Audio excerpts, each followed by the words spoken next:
तो मैंने senior Cambridge किया था, उसके बाद ग्रेजुएशन किया 3-4 साल यहीं दिल्ली यूनिवर्सिटी से। लेकिन उसके बाद जब नौकरी ढूंढने गए तो कहीं मिले नहीं, और एक तरह से बड़ी एक फ्रस्ट्रेशन रहती थी, क्या करें, ग्रेजुएशन हो गया, कहाँ नौकरी मिलेगी। तो हम लोग साथीगण सब बैठ करके यहीं दिल्ली के कॉफी हाउस में बैठ करके कोसते थे, यार ग्रेजुएशन हो गया, कहीं नौकरी नहीं मिल रही, क्या किया जाए।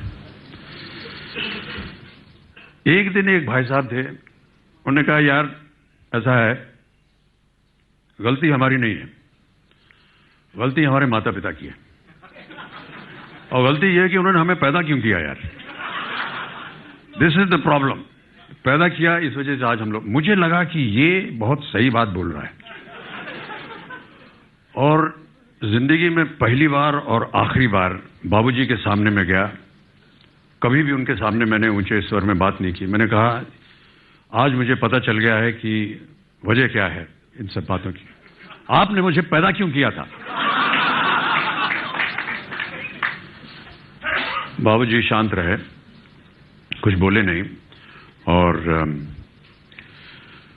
हम विलिंगडन क्रेसेंट में, जो कि अब उसका नाम शायद बदल गया है, मदर टेरेसा क्रेसेंट हो गया है, 3 मूर्ति के बगल में मकान था, वहां वो सुबह सुबह 4 बजे घूमने जाया करते थे। पीछे डिप्लोमेटिक एनक्लेव है, अब तो बहुत सारी एम्बेसीज बन गई वहां पर, पहले जंगल बियाबान होता था वहां। और वो 4 बजे उठ करके वो जब जाने लगे तो वो मुझे उठाते थे पढ़ने के लिए। तो एक कागज छोड़ गए बिस्तर पर, और मैं जब उठा तो मैंने देखा कि उन्होंने एक छोटी सी कविता लिख करके, जो रात को मैंने उनसे कहा था, उसके उत्तर में उन्होंने ये कविता लिखी। उन्होंने लिखा कि ये कविता है कि जिंदगी और जमाने की कश्मकश से घबराकर मेरे बेटे मुझसे पूछते हैं कि हमें पैदा क्यों किया था।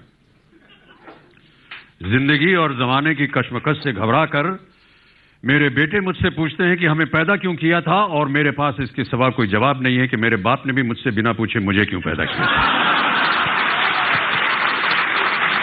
और मेरे पास इसके सिवा कोई जवाब नहीं कि मेरे बाप ने भी मुझसे बिना पूछे मुझे क्यों पैदा किया था, और मेरे बाप को उनके बाप ने बिना पूछे उन्हें, और उनके बाबा को बिना पूछे उनके बाप ने उन्हें।